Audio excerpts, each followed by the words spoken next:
Hi friends, welcome to our channel. అనన్యని వాళ్ళ అమ్మ నాన్న కూడా ఇద్దరు చెల్లెలు కాపురం ఇలాగా ఎందుకే నాశనం చేస్తున్నావంటూ తనకి చివాట్లు పెడతారు. అనన్య ఒక్కసారిగా షాక్ అవుతుంది. వీళ్ళకి ఎలా తెలిసింది అంటూ ఆశ్చర్యపోతుంది. ఇక ఇంకోసారి నువ్వు శరణ్య జీవితంలోకి చూసావో నీకు మర్యాదగా ఉండదు అంటూ చివాట్లు పెట్టి పంపిస్తారు. ఇక అనన్య శరణ్యని మళ్ళీ ఎలా దెబ్బ కొట్టాలా అని చెప్పి చూస్తూ ఉంటుంది. కానీ శరణ్య గుడి నుంచి ఇంటికి వచ్చిన తర్వాత ఒక నిర్ణయం తీసుకుంటుంది. ఇంకా నేను దర్శన్ గారి దగ్గరికి వెళ్ళిపోవాలి, ఆయన్ని నా సొంతం చేసుకోవాలి, అనన్యకి బుద్ధి చెప్పాలి అంటూ నిర్ణయించుకుంటుంది. ఇక సూట్ కేసు తీసుకొని బయలుదేరుతుంది. అమ్మ, నేను ఇంకా దర్శన్ గారి దగ్గరికి వెళ్ళిపోతున్నాను, నా కాపురాన్ని నేనే నిలబెట్టుకుంటాను అంటూ బయలుదేరి వెళ్తూ ఉంటుంది. ఇక గీత విశ్వనాథం ఇద్దరు చాలా సంతోషపడుతూ ఉంటారు. జాగ్రత్తగా ఉండు అనన్యతోటి అని చెప్పి పంపిస్తారు. ఇక శరణ్య ఒక్కసారిగా అక్కడ దర్శన్ ఇంటికి వెళ్ళిపోతుంది. ఉదయాన్నే పొద్దున్నంతా సాంబ్రాణి పొగతో ఇల్లంతా కూడా నిండిపోయి ఉంటుంది. లహరి వచ్చి ఏంటి ఈ పొగంతా అని అడుగుతూ ఉంటుంది. ఎవరు పూజ చేసింది అని చెప్పి ఆనంద అడుగుతూ ఉంటుంది. అప్పుడు శరణ్య పైనుంచి ధూపం వేస్తూ కిందకి వస్తూ ఉంటుంది.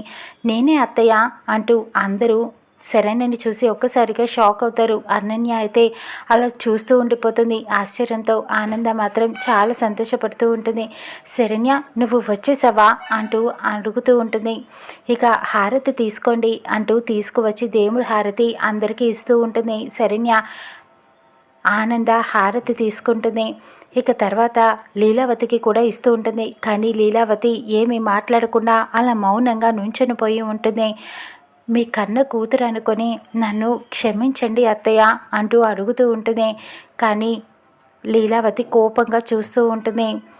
మావయ్య, మీరైనా నన్ను క్షమించండి, మీ కూతురు అనుకొని ఇంకా ఎప్పుడు ఎలాంటి పొరపాటు తప్పులు జరగవు అని చెబుతూ ఉంటుంది. ఇక అప్పుడు ఆనంద భర్త సరేనమ్మా, ఇంక ముందు జాగ్రత్తగా ఉండు, ఇలాంటి తప్పులు జరగకుండా చూసుకో అని హెచ్చరిస్తూ ఉంటాడు.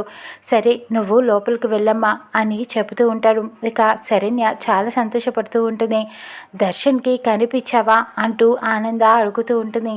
లేదత్తయ్య, ఇంకా నేను ఆయన దగ్గరికి వెళ్ళలేదు, ఇదిగో సూట్ కేసు కూడా ఇక్కడే ఉంది, ఇంకా ఇప్పుడే దర్శన్ గారికి వెళ్ళి కనిపించేసి కాఫీ ఇచ్చేసి వస్తాను అంటూ సూట్ కేసు తీసుకొని దర్శన్ గదిలోకి అలా వెళ్తూ ఉంటుంది.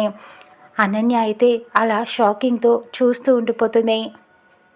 ఏమి మాట్లాడుతూ శరణ్యాన్ని చూస్తూనే ఉండిపోతుంది. ఇక శరణ్య అయితే అనన్యని అలా చూస్తూ ఉంటుంది కోపంగా. ఇంక నుంచి ఈ శరణ్య అంటే ఏంటో నువ్వు చూస్తావక్క, నీకు అన్నీ తెలిసి వస్తాయి, నా కాపురాన్ని నా దర్శన్ గారిని నేను సొంతం చేసుకుంటాను అంటూ చూస్తూ ఉంటుంది. ఇకప్పుడు అనన్య అయితే ఏంటిది అలా చూస్తూ వెళ్తూ ఉంటుంది. దాని చూపుల్లో నాకు చాలా తేడానే కనిపిస్తుంది, ఏదో అప్డేటెడ్ వర్షన్ లాగా ఇది తిరిగి వచ్చినట్టు అనిపిస్తుంది ఏంటి నాకు అని అనుకుంటూ ఆశ్చర్యపోతుంది. దీనిలో ఏదో బలం మార్పు కనిపిస్తోంది నాకు, దీనికి మొత్తం తెలిసిపోయిందా ఏంటి నా గురించి అని అనుకుంటూ ఉంటుంది. దానికి అంత తెలివి ఎక్కడ ఉందిలే, దానికి ఏమీ తెలియదు, అత్తయ్య ఏమీ చెప్పరు ఆనంద భైరవి, కానీ దీనికి ఏమైనా తెలిసిందా, ఎందుకు దాని చూపులో నాకు ఏదో తేడా కనిపిస్తోంది అనుకుంటూ ఉంటుంది. చూద్దాం, అయినా ఇది తిరిగి వచ్చిన దర్శన్ ఏమి దీన్ని దగ్గరికి తీసుకోడు, మళ్ళీ ఇంట్లో నుంచి గెంటేయడం గ్యారంటీ అని చెప్పి అనుకుంటూ ఉంటుంది.